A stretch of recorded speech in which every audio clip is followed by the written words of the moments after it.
The topic of lecture is apical periodontitis.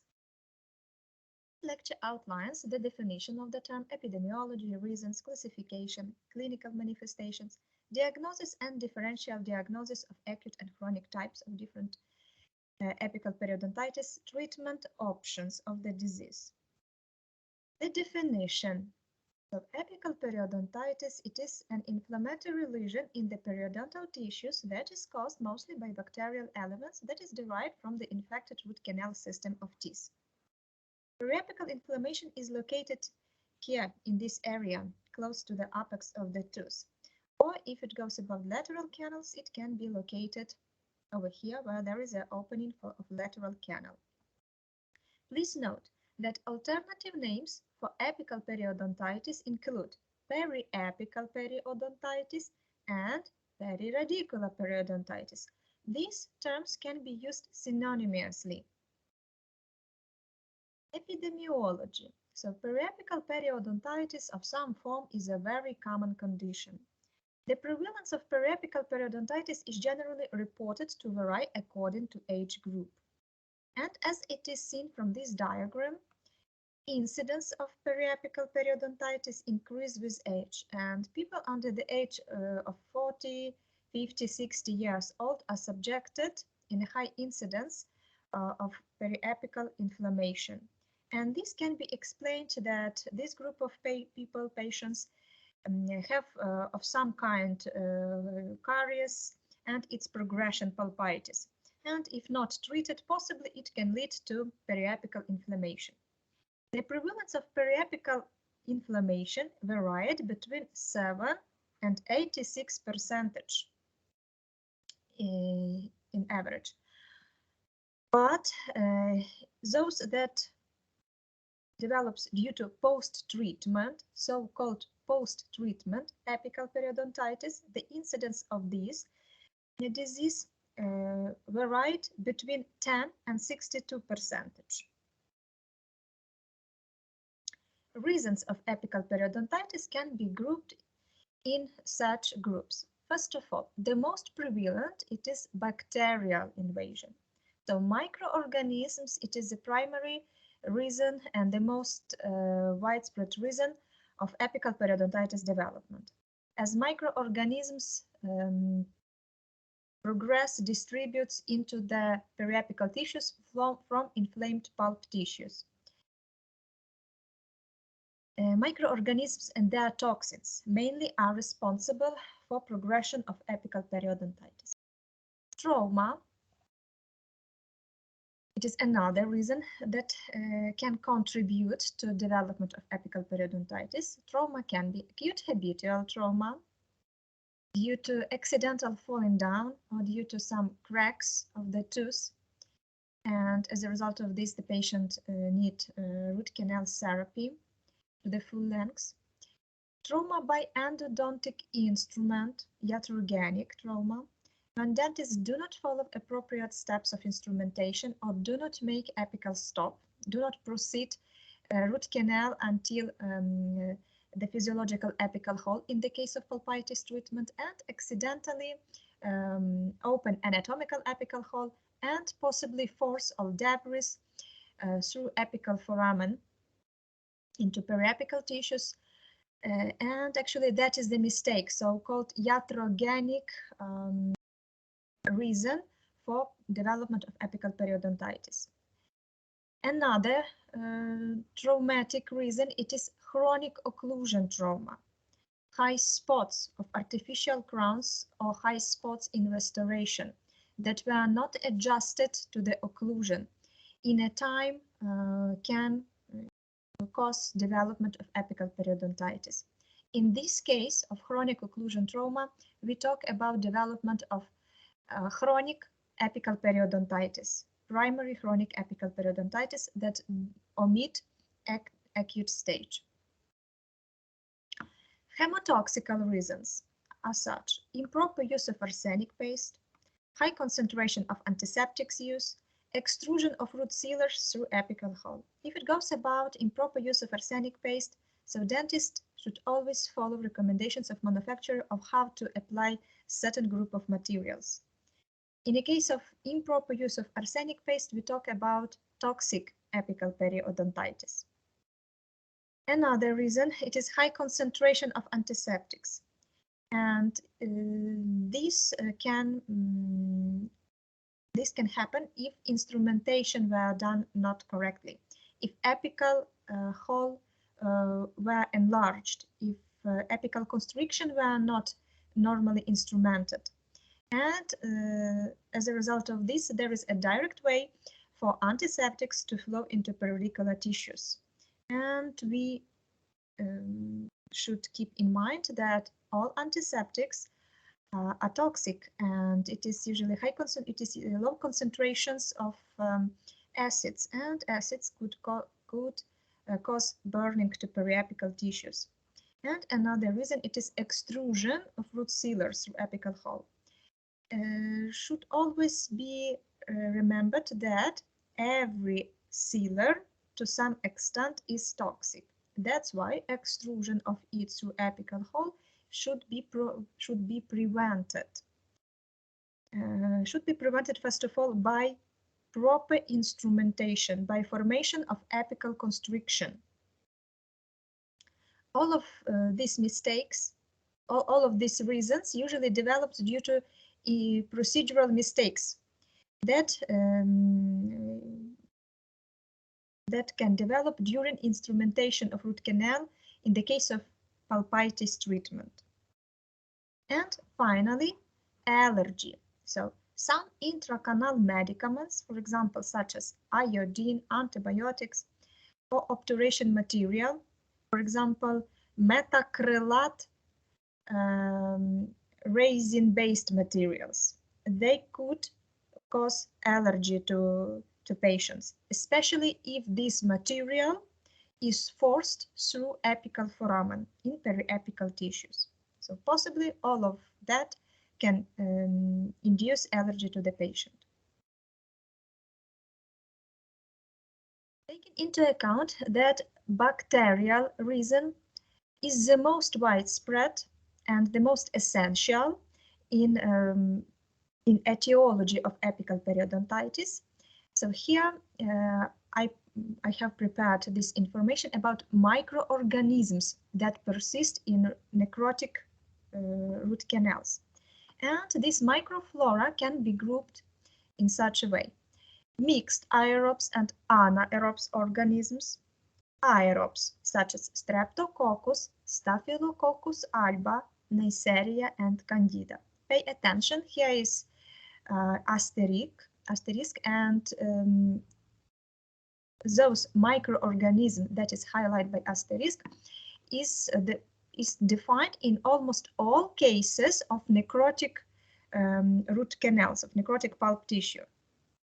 So in almost all cases, they were defined in these patients with necrotic pulps.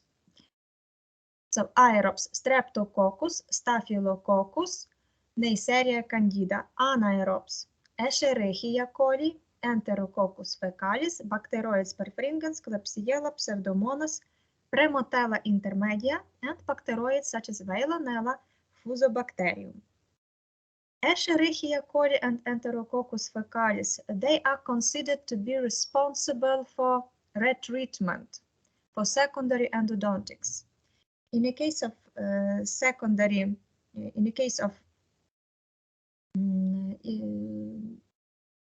retreatment of root canal, we can predict that possibly these microorganisms persist in root canal. Okay. And the ways of how microorganisms can enter into periodontium.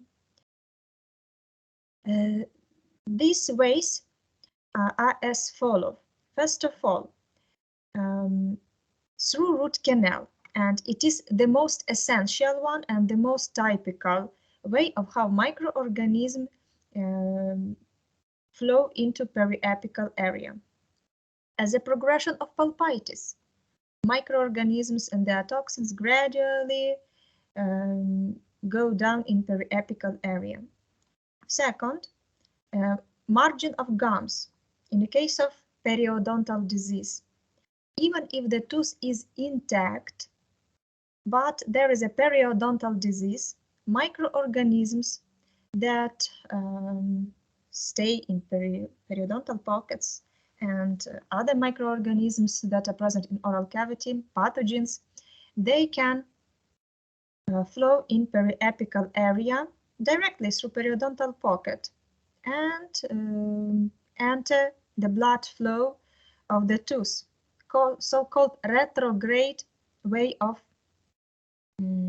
entering through apical hole, and thus this microorganism cause inflammation to pulp tissue, and as a result they can influence progression of apical periodontitis. Third possible way of how microorganisms enter into periodontium is through blood vessels. It is typical for those patients who suffer infectious diseases, and we talk about bacteremia. So somewhere in the organism, if there is a foci of infection and microorganisms distributes into blood vessels, they can, by blood flow, move to some distant areas, even to the tooth, and cause inflammation of this particular tooth. Usually, this foci of infection should be located closely to the maxillofacial area, and thus that microorganism can easily enter in blood flow and infect the tooth. So this the way is called through bacteremia, or even oral sepsis, we can say. Another way how microorganisms enter into periodontium, it is contact way in patients with maxillary sinusitis. In those patients, infection spreads in adjacent teeth from the foci of infection, from maxillary sinus, directly spread through apex foramen, because there is a proximity to the infection area. Classification. A variety of classification exists, but on this lecture I stop on that classification that we use in clinic. And this one is typical for Ukraine, so we use in our country. And this classification was developed by Igor Lukomsky in 1955. And according to it, apical periodontitis are divided into three groups: acute, chronic, and exacerbation of chronic. Acute stage could be acute serous, acute purulent, acute toxic. Chronic type can be chronic fibrous, chronic granulomatous, chronic granulating, and exacerbation of chronic can be of the same types: exacerbation of chronic fibrous, exacerbation of chronic granulomatous, exacerbation of chronic granulating, apical periodontitis. So once again, I'm stressing that this classification we use in our country in a clinic. As well, available American Endodontic Association classification, where they classify apical periodontitis to symptomatic and asymptomatic. Prior to talk about any of the disease, it is necessary, about talking about clinical manifestation of any of the disease, it is necessary to outline diagnosis option for this particular disorder. So if it goes about apical periodontitis, we need to follow such steps. First of all, to provide questionnaire to the patient, collect anamnesis, collect complaints, and then provide objective examination. Objective examination consists from visual inspection of the inflamed area and providing percussion, palpation, and probing to the affected tooth. So let's start from the percussion. Sensitivity to percussion is tested both vertically, as it is shown in this photo, and horizontally, as it is shown in this photo. Several tests must be tested in random order to get an understanding of how the patient reacts. But usually in the case of apical periodontitis, patient can clearly indicate which tooth is sensitive for him, because he cannot normally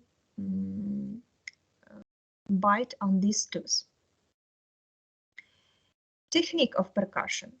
A mirror handle is used with only slight force to try to elicit a possible reaction from the patient. Sensitivity to vertical percussion is a sign of apical inflammation that is typically caused by acute apical periodontitis. Sensitivity to horizontal percussion can be caused by marginal periodontitis or vertical root fracture. However, the results of percussion tests must always be interpreted with caution. Palpation test. A palpation test is performed with a forefinger applying slight pressure to the gingival and mucosal tissues overlying the root. Palpation is done in order to find increased sensitivity or tenderness, soft or hot swelling, and crepitus.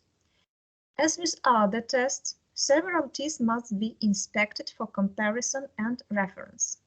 Increased sensitivity to palpation at the tooth apex is a clear sign of apical inflammation. In most cases of apical periodontitis, the palpation test is negative or only vaguely positive. I highlight this because it's important to keep in mind this statement.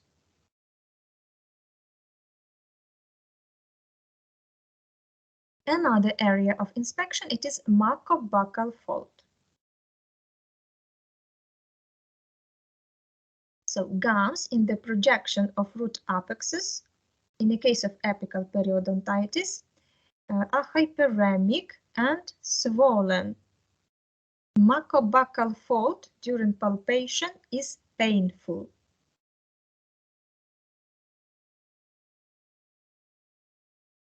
Tooth mobility. In the case of acute serous or purulent apical periodontitis, teeth are subjected, if they are inflamed, so they are subjected to some degree of mobility. So tooth mobility is tested by holding the crown tightly with forefinger and thumb and trying to move the tooth in both horizontal and vertical directions. Sometimes two mirrors handles can be used to achieve the same result. It is important always to test several teeth for comparison. And as you see, tooth mobility can be checked as well by two fingers or with the handle of the instrument. So increased tooth mobility is usually a result of advanced marginal periodontitis. But we are talking about apical periodontitis, so we need to differentiate these two diseases. But as well, it can be caused by acute apical periodontitis, and a clear increase of vertical mobility has been traditionally regarded as a sign of poor prognosis. Swelling in the oral cavity. If the apical abscess penetrates the cortical bone, it can be seen as a localized swelling of the mucosa, typically at the apical region of the tooth. As long as the abscess has not perforated the periosteum, the abscess is hard, while perforated abscesses are fluctuant when touched with a finger or a blunt instrument. An abscess is caused by microbial irritation. It is most common in connection with acute apical periodontitis. The reaction between host defense and microbes sometimes results in the formation of a necrotic area with pus. The main components in pus are dead and living bacteria, leukocytes, and tissue remnants. And here you see abscess due to apical periodontitis. Clinical manifestation of apical periodontitis. So once again, definition of what is acute apical periodontitis. It is a condition in which the apical portion of a tooth root becomes inflamed following trauma or infection. The presence of inflammation makes it tender when tapping or chewing on it. Slowly applied pressure may not be as painful. So we start discussing clinical manifestation of apical periodontitis, acute types. And the first one, acute serous apical periodontitis. Complaints of the patient. Heaviness in the tooth that looks like being higher than others. So patient can clearly indicate which tooth causing pain. Intensity of pain gradually increase. Pain is increased during mastication or pressing on tooth. Patients can feel constant, localized pain without irradiation that do not calmed by any analgesics. And actually it is typical symptom because if it is pulpitis, pain can be managed by analgesics. But if it is apical periodontitis, analgesics will not manage pain syndrome. Pain gradually arise, severe, and as well can be spontaneous attacks if it is serous apical periodontitis. So here it is local symptoms, but together with local symptoms, this disease has general symptoms, and they are such weakness and possible rise of temperature, 37 degrees, in example. Objective examination of patients with acute serous apical periodontitis. Diseased tooth has a big caries cavity that is connected with pulp chamber. Pulp is necrotic. Tooth could be restored with a large filling. So actually that what doctor should should check in the oral cavity if the patient has such symptoms as it was described below. Another objective examination. So enamel of this tooth, a diseased tooth, is of grayish color and dull, without glossy. Vertical percussion is painful. Gums in the projection of root apexes are hyperemic and swollen. Macrobuccal fold is painful during palpation. And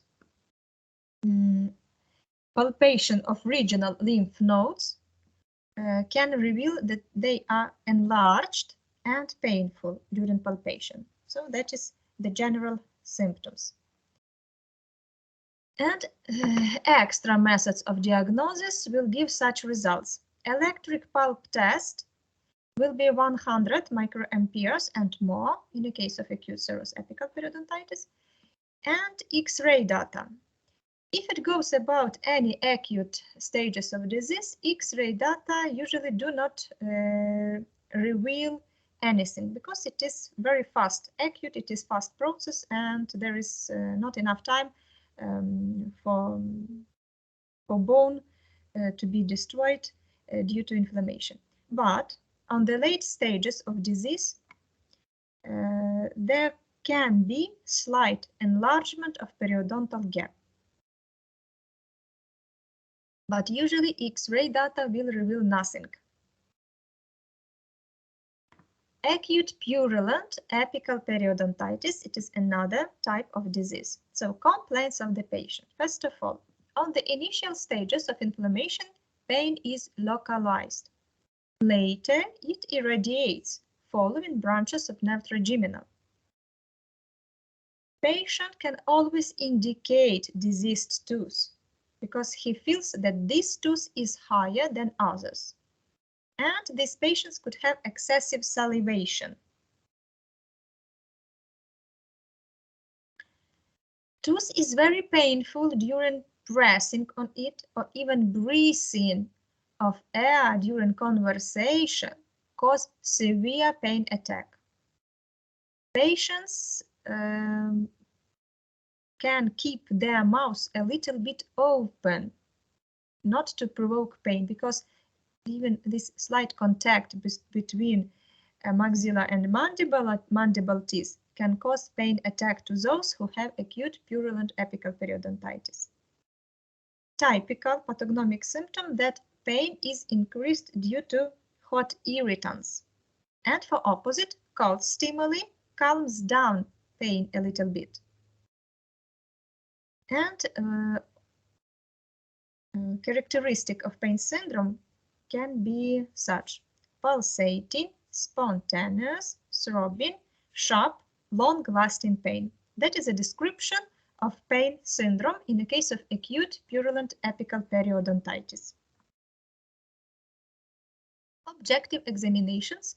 Examination of patients with acute purulent apical periodontitis.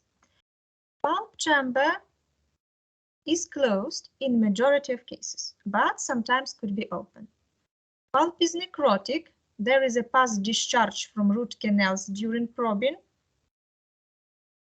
Horizontal and vertical percussion are painful. Mucobuccal fold is hyperemic, swollen, and painful. Tooth mobility is present in mesiodistal direction, and extra methods of examination, such as electric pulp test, will reveal that there is a pulp necrosis, because these tooths will respond to current stimulation of more than 100 microamperes. And to this amount of current reacts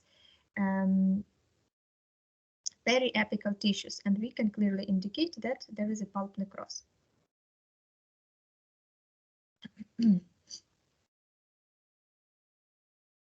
Apical periodontitis can progress if not treated, of course, to periostitis, and this can progress into phlegmonas.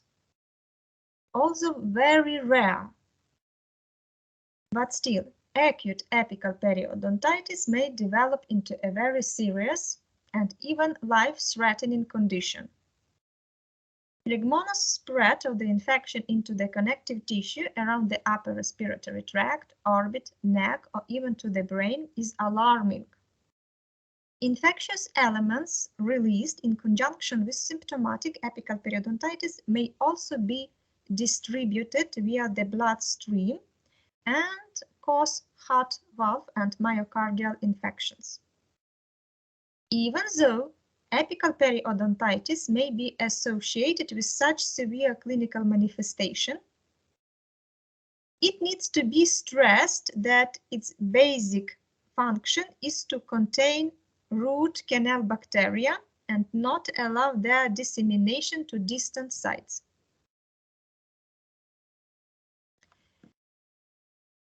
On this diagram, I suggest for your attention the ways of pus discharge.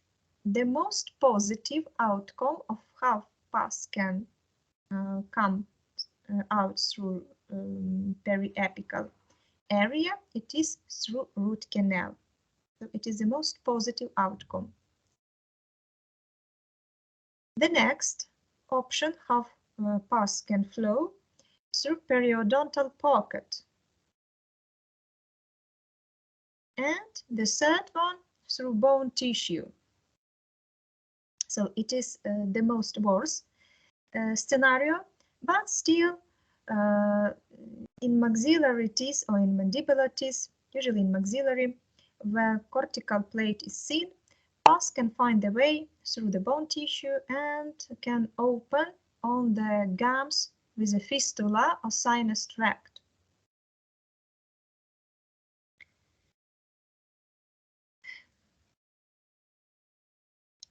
So we have discussed before acute serous apical periodontitis and acute purulent apical periodontitis, and the last one from acute types of apical periodontitis is toxic. So toxic apical periodontitis can develop if there is inappropriate use of medicaments that have toxic influence to periradicular tissues, such as high concentrations of root antiseptics, for example, sodium hypochlorite, 3.5%, that were forced to flow in periapical space accidentally, or arsenic paste that was used for devitalization of pulp and was left in tooth cavity for more than 3 days. And due to possible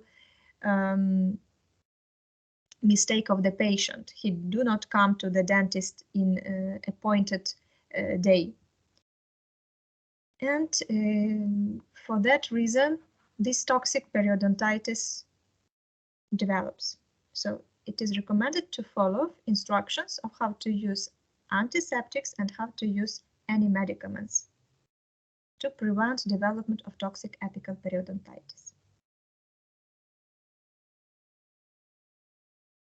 Differential diagnosis of acute apical periodontitis. We have here acute serous apical periodontitis, acute purulent apical periodontitis, and exacerbation of chronic apical periodontitis.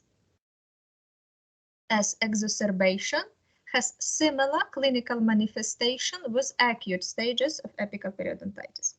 And we use such criteria to provide differential diagnosis: complaints, anamnesis, percussion, and tooth mobility, changes of the oral mucosa in the root apex projection, and general symptoms. Acute serous apical periodontitis the patient has such complaints: constant aching pain that is increased during mastication on tooth, rapidly increasing pain that calms down from warm temperature. In the case of acute purulent apical periodontitis, patient will have such complaints: constant aching pain, throbbing pain. The pain intensifies when touching the tooth and slightly calms down from cold water. Pay attention. In this case, cold water, it is a relieving factor, and in this case, warm water is relieving factor. And exacerbation. In the case of this patient, will have complaints on a constant aching pain that intensifies when touching the tooth and little calms down from warm mouth washing. From anamnesis in acute serous apical periodontitis, dentists can find out that tooth aches for the first time and pain lasts for 1 day.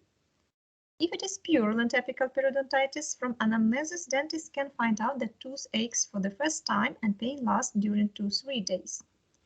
If it is exacerbation of chronic apical periodontitis, from anamnesis, the dentist can obtain such data that tooth aches during few days. In anamnesis, constant aching or spontaneous acute pain in the past. Here it is important. Percussion and tooth mobility. In both of these cases, we have vertical percussion, painful, tooth mobility. If it is serous apical periodontitis, tooth mobility of 1st degree. If it is purulent apical periodontitis, tooth mobility of 1st or 2nd degree. And exacerbation of chronic apical periodontitis, tooth mobility will be of 1st degree, and percussion as well painful. Oral mucosa changes. In the case of acute serous apical periodontitis, there is a hyperemia of mucobuccal fold and pain during palpation. If it is purulent apical periodontitis, there is a swelling and hyperemia of gum mucosa in the area of affected tooth.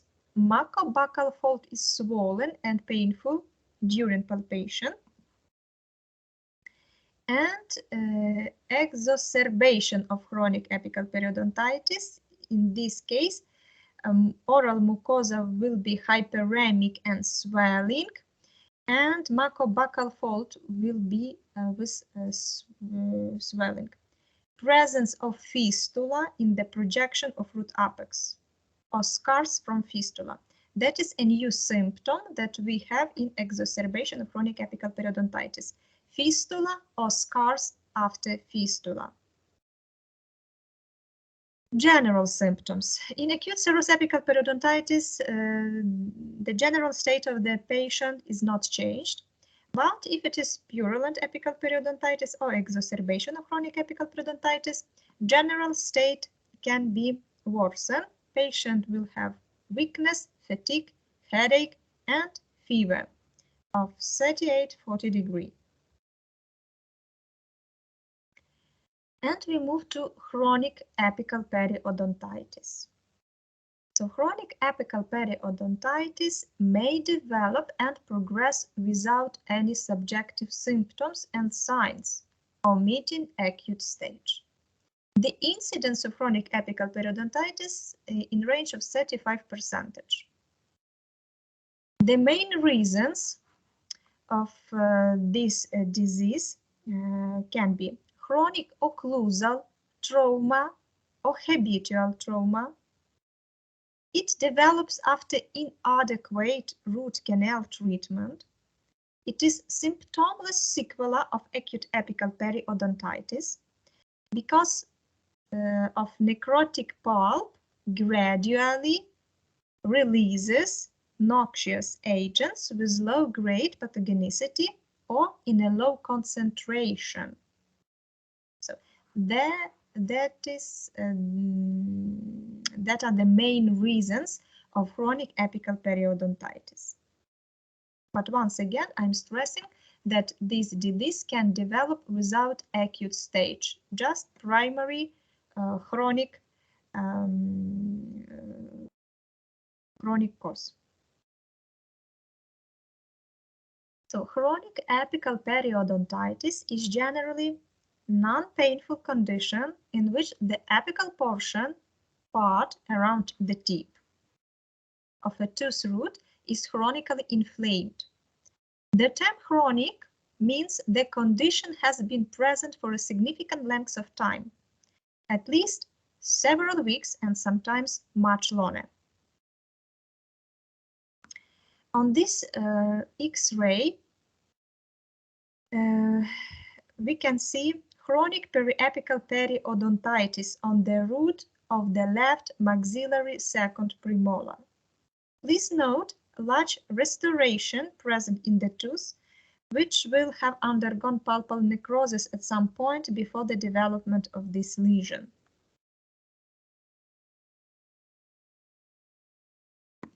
So, chronic fibrous apical periodontitis, clinical manifestation. I need to say that chronic fibrous apical periodontitis, it is the most typical and the most widespread among all chronic types of apical periodontitis. The complaints of this disease is such. The patient could have insignificant pain during mastication, similar to pain due to pulp gangrene, and a grayish color of tooth. Due to asymptomatic course, usually this disease is revealed accidentally on X-ray, on a general checkup in the dentist. From anamnesis, the dentist can find out that 1 or 2 years ago, patient had spontaneous pain attack due to certain reasons, and root canal treatment were done for this tooth.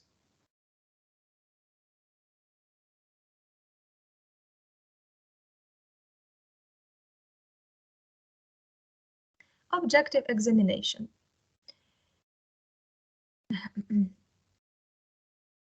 Tooth with large caries cavity or big filling. It is that what dentists can find out in the oral cavity. Reaction to temperature test is negative. Palpation and percussion painless. Apical periodontitis may develop without the root canal system being infected due to chronic trauma or due to traumatic occlusion. Differential diagnosis of fibrous apical periodontitis is done with chronic gangrenous pulpitis and chronic fibrous pulpitis. So X-ray data of chronic fibrous apical periodontitis. So periapical radiograph of a lower left second molar tooth that presented with a long-standing history of mild sensitivity to heat and cold stimuli. The tooth was diagnosed as having chronic irreversible pulpitis and chronic apical periodontitis in the form of condensing osteitis, which was associated with both roots. Pay attention. Condensing osteitis or chronic focal sclerosing osteomyelitis. It is a radiographic sign of chronic fibrous apical periodontitis. And here actually it is visible, this condensing osteitis on both roots. This is normal, intact tooth. And this is tooth with condensing osteitis. Pay attention to this state of the bone tissue on X-ray.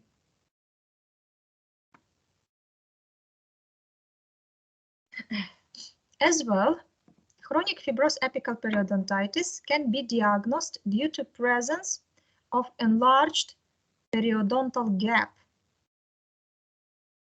Under normal condition, periodontal gap is in the ranges from 0.15 to 0.4 millimeters. It is normal width of periodontal gap. In the case of chronic fibrous apical periodontitis, we talk about enlargement of periodontal space.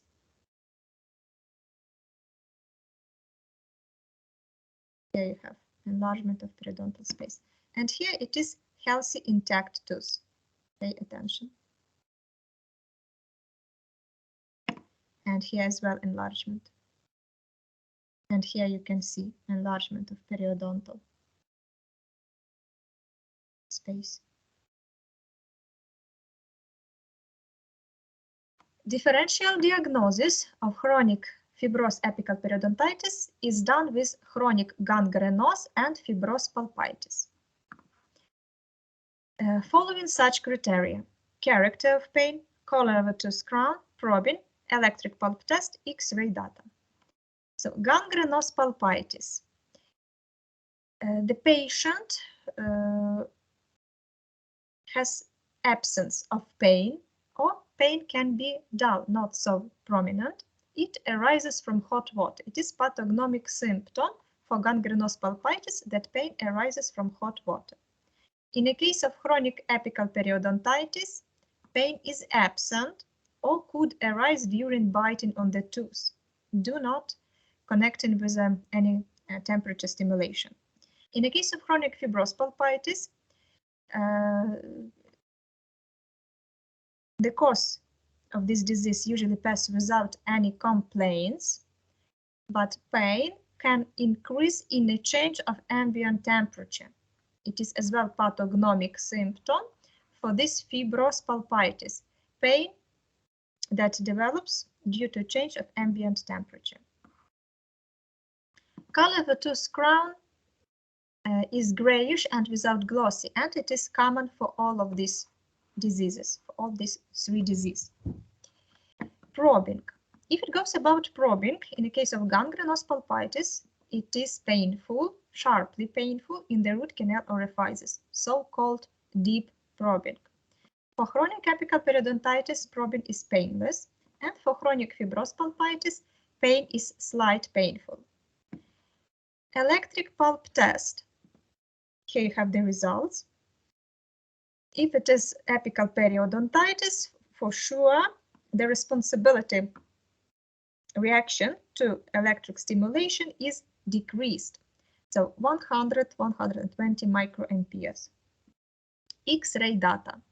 In the case of gangrenous pulpitis, there is no changes on X-ray. If it is chronic apical periodontitis, possibly there is enlargement, actually not possibly, but for 100%, there will be enlargement of apical, enlargement of periodontal gap, enlargement of periodontal gap.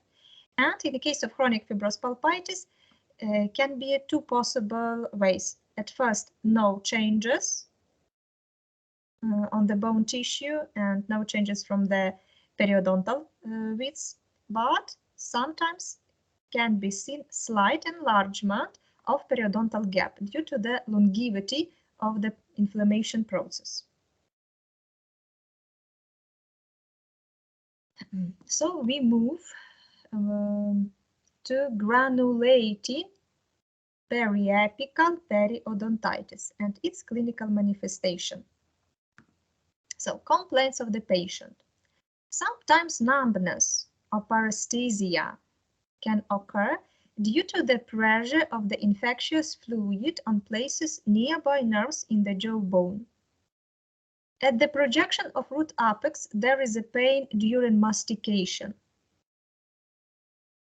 In the root area, the patient feels heaviness and some distension. Tooth cavity that is filled with food remnants can cause repeated pain attacks. Mucosa in the projection of root apex is hyperemic.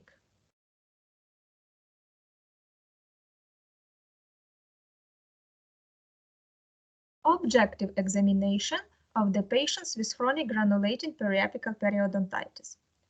A chronic periapical abscess is not usually associated with pain and is typically characterized by the clinical presence of a draining sinus or stoma on the oral mucosa or occasionally on the facial skin, fistula. Vertical and horizontal percussion are painful. Oral mucosa in the projection of root apex is hyperemic. And if it is chronic cause, not exacerbation, there will be scar, presence of scar instead of active fistula. The exudate can also drain through gingival sulcus on the involved tooth, mimicking a periodontal lesion with a pocket, but this is not true periodontal pocket. Sinus tract. An abscess that perforates into the oral cavity or rarely onto the skin forms a fistula, sinus tract. An open fistula is a sign of exacerbation of chronic. Open fistula is a sign of exacerbation of chronic apical periodontitis. Formation of a fistula is usually followed by the disappearance of symptoms such as pus and pressure, as pus and pressure are released. The most frequent cause for fistula is apical periodontitis, but it may also develop from periodontal lesions, and actually that is the differential diagnosis with periodontal abscess. A fistula scar may be a sign of a process that was earlier acute but was later scaled down so that the fistula was closed. However, a closed fistula does not necessarily mean a healed process. It only indicates a new type of balance between the host defense and the microbial attack in an ongoing process. After root canal treatment, the fistula may also heal by scar formation. And on this photo, you can see of how the gutta percha size 25 is inserted into the fistula tract with the help of tweezers. And it will usually penetrate to a depth of 10-20 millimeters.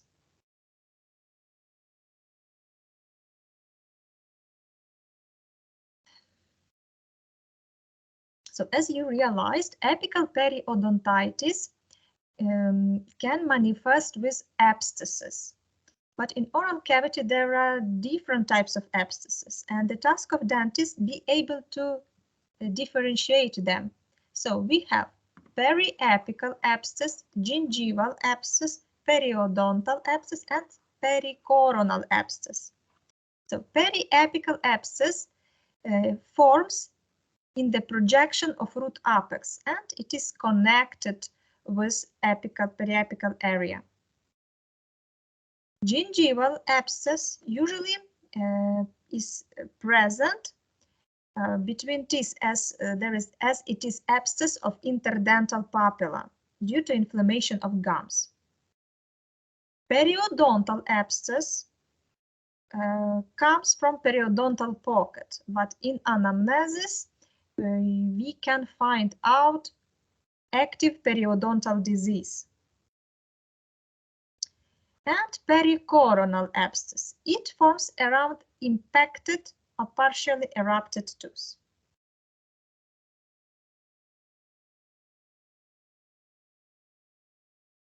The typical diagnosis of granulating apical periodontitis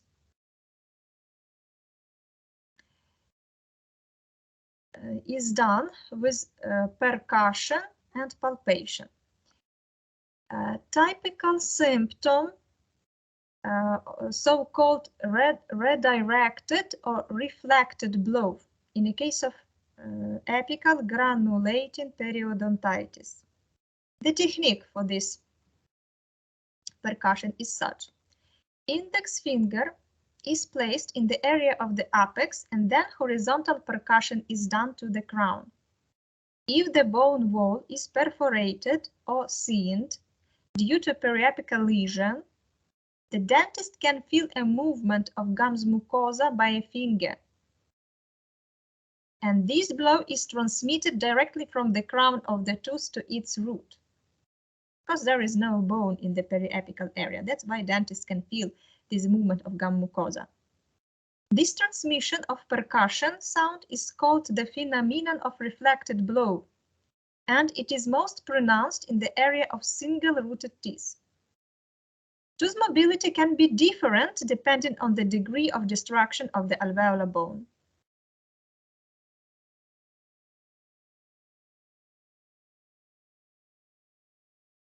Palpation. In the case of apical granulating periodontitis, symptom of vasoparesis is present, and it is such. A hyperemia with a bluish color of the mucous membrane in the area of the apex is revealed by visual examination, stagnation of blood.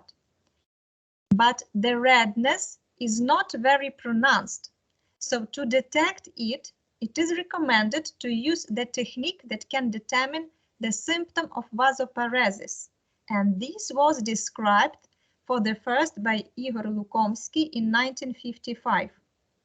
And this is pathognomic symptom for granulating periodontitis. Pathognomic symptom. What does it mean? It means that only this symptom, typical for this disease, and due to this symptom, the doctor can recognize this disorder. So, technique of symptom of the technique of the symptom of how to find out this symptom of vasoparesis. Ball-ended instrument is used to press on gums.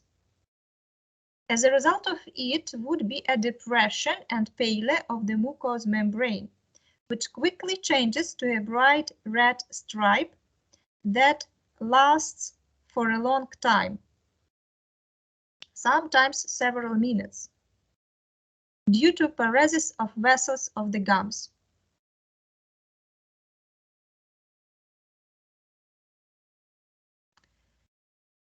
X-ray data of granulating apical periodontitis. Okay, so pay attention to these different X-rays. Here you can find translucency radiolucency without clear margins. And actually, X-ray, in the case of granulated apical periodontitis, will be in the form of bone destruction without clear margins. Destruction will be irregular, like a flame, without any boundaries. Here as well, radiolucency without clear margins. And here as well, but on this X-ray, you can see sealing material in sinus tract. And here bone destruction. It is anterior teeth incisors and sinus tract that is sealed with sealing material. Differential diagnosis of granulating apical periodontitis is done with other types of chronic apical periodontitis by clinical manifestations, such as fistula or scar from fistula, hyperemic gums in the projection of root apex and X-ray data, destruction of bone tissue without clear margins in periapical area, like a flame. By the way, granulating apical periodontitis considered to be the most aggressive type of all chronic apical periodontitis. The most aggressive chronic granulating apical periodontitis. Chronic granulomatous apical periodontitis, another entity that we discuss today, and complaints of this disease, complaints of the patient due to this disease. So it is manifested by limited inflammation of the periodontium around the apical opening, as a rule has an asymptomatic cause. The dentist finds out it as well as fibrose occasionally during X-ray. From anamnesis, it can be established that sometimes during colds or active chewing of solid food, patients experience heaviness, tension, even pain in the apex of the tooth root.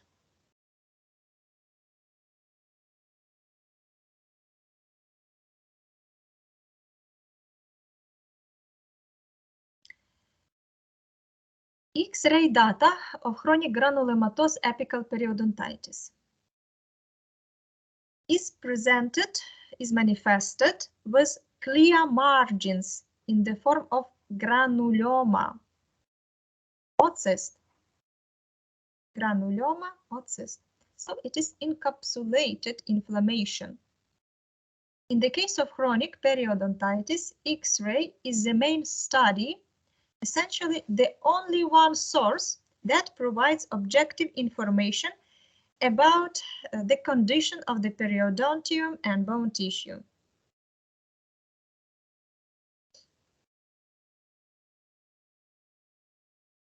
Actually, it is cyst as well. Cyst granuloma or cyst granuloma. So, how to differentiate granuloma, cyst, granuloma, cyst? Granuloma, it is a destruction of bone tissue with a diameter ranging from 0.5 till 0.8 centimeters in diameter. Cyst granuloma, size of destruction from 0.81 centimeter in diameter. And cyst, destruction of bone tissue of more than 1 centimeter in diameter. If it is granuloma, X-ray shows a well-circumscribed radiolucent periapical lesion without a sclerotic border with a size less than 1 centimeter in diameter. If it is cyst, X-ray shows a well-circumscribed lesion, periapical radiolucent lesion with a partial sclerotic border, measuring more than 1 centimeter in diameter. A differential diagnosis of chronic granulomatous apical periodontitis is carried out on the basis of main diagnostic criteria, such as general look of the tooth and the surrounding mucous membrane, percussion and palpation data, etc. Extra methods such as electric pulp test data and X-ray data. Granulomatous apical periodontitis differs from fibrous apical periodontitis by less pain on palpation and sometimes percussion. It differs from granulating apical periodontitis by the absence of edema of the gums and fistula, which periodically opens in the apex in the case of granulating apical periodontitis. And the main criterion in the differential diagnosis is a typical radiological data with clearly limited periapical translucency, which confirms the diagnosis of chronic granulomatous apical periodontitis and eliminates granulating periodontitis. And please do not misdiagnose granulomatous apical periodontitis with root in the stage of its formation. So on these X-rays, I have collected different types of root in the stage of its formation. Pay attention. Root on the stage of its formation and clearly visible radiolucency around it. And here as well radiolucency around the root in the stage of its formation. And here as well, root on the stage of its formation. And you can see that apical hole is not formed, root apex is open. And here as well the same. But here you can see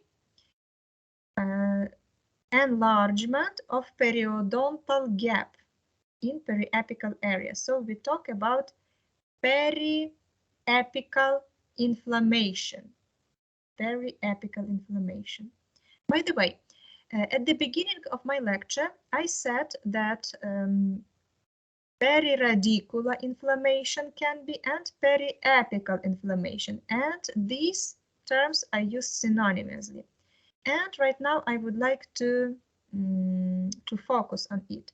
So you can see that periapical inflammation, it is when inflammation is located around the apex, and to my mind it is the most correct term, periapical. And because when we talk periradicular, it means that inflammation should be around root, around all root. So in this case, we talk about periradicular, but usually inflammation is located here in this area, apical. So periapical, to my mind, is the most correct term to describe this disease.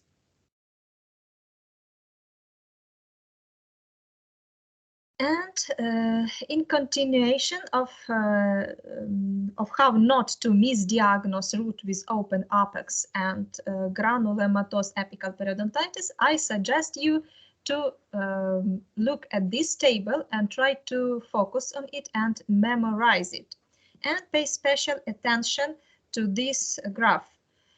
Completion of root in years. So for every root, there is average time for completion of the root. And whenever you have such group of patients, young adults, you can for the first time look at this table and try to visualize, to memorize what is the normal completion of the root, not to misdiagnose open apex with granulomatous apical periodontitis in such a group of patients. And final disease, it is exacerbation of chronic apical periodontitis. In this case, the patient will have complaints the same as in acute form. In particular, pain due to biting, sensation that affected tooth is higher than others, general weakness, rise of temperature. Objective examination can reveal hyperemia, swelling of mucobuccal fold, pain during palpation of mucobuccal fold, pain during percussion, general weakness, possible rise of temperature. Typical feature of granulating periodontitis is an exacerbation stage. Formation of fistula on gums through which pus could come out. So I even highlighted it. So that is the typical feature of granulating periodontitis in exacerbation stage.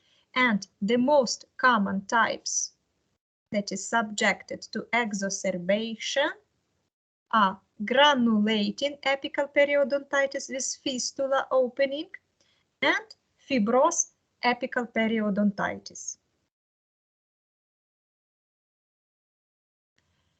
Examination and diagnostic procedures for periapical inflammation. So it is imperative to gather all of the relevant information about the patient, the oral condition, and the involved teeth before making a diagnosis. Provisional diagnosis of the status of both the pulp and periapical tissues should be determined from the patient's description of the symptoms, the history of the complaint, and details of any recent treatment that has been performed. The findings from the clinical and radiographic examinations, together with the results of the diagnostic tests, are then collected and analyzed to form a definitive diagnosis of the conditions of the tissues and to determine which tooth is involved. It is not always necessary to perform every diagnostic test, and clinicians should only choose tests that are relevant to the presenting complaint. For example, a pulp sensibility test using heat is unlikely to help a diagnosis unless the patient complains of sensitivity to heat. Ideally, there should be at least two different signs or symptoms present to indicate and confirm the disease. If there is any doubt and the pain is not severe, then the operator should prefer the treatment until the diagnosis becomes clear, or otherwise the patient should be referred to a specialist for a diagnosis and treatment. Short suggestions about treatment options. So treatment options in the case of apical periodontitis, both acute chronic, consist of endodontic therapy or tooth extraction as a final step, with a clinical and radiographic follow-up to monitor for resolution of the lesion. Treatment strategies are such: conservative, antibiotic therapy as a general therapy and root canal therapy as a local treatment, conservative surgical, for example, apicectomy and cystectomy, surgical, it means tooth extraction if the tooth serves as a chronic faulty of infection. So in this case, if there is a threat if there's a threat that this tooth can influence bacteremia or sepsis, oral sepsis to the patient, this tooth should be removed without delaying. And physical methods, for example, helineon laser use, dersonvalization, electrophoresis, etc. In conclusion, it is worth to mention that thoroughly collected anamnesis, proper maintained main and extra methods of examination can help in setting a correct diagnosis.